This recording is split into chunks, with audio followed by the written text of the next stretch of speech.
Blackstone Audio presents Public Trust by Sarah Gregory. This book is read by Rebecca Mitchell.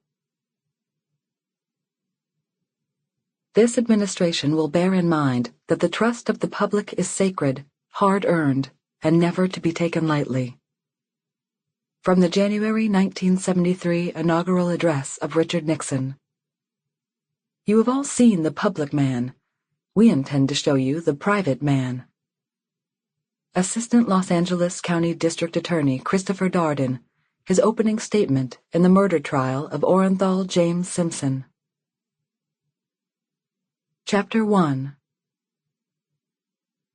Sharon Hays's client made his appearance around mid-morning on an August day.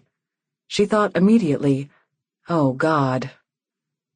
He plodded along in shackle-restricted baby steps, Dykus Wilt by name, his manner menacing, his chest broad, his forearms burly.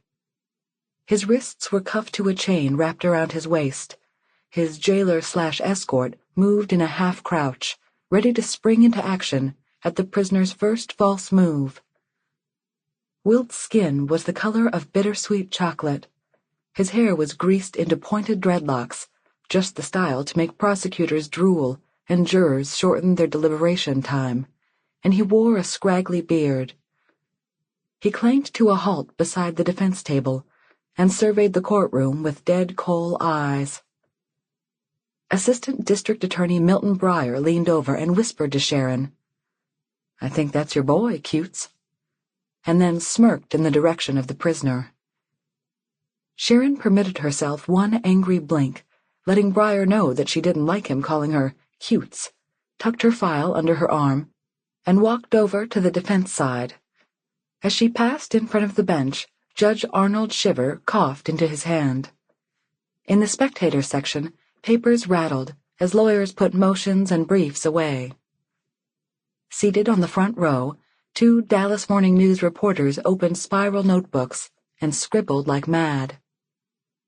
Sharon approached her client and showed him her best encouraging smile. The Morning Metro page had displayed Wilt's mugshot over the headline, "Parolee charged in rape murder," but Sharon thought he resembled his photo more from a distance than he did close up. She'd snatched the article away from her 12-year-old at the breakfast table, trading Melanie the movie section, and then had devoured the murder story word for word. "Mr. Wilt?" she said.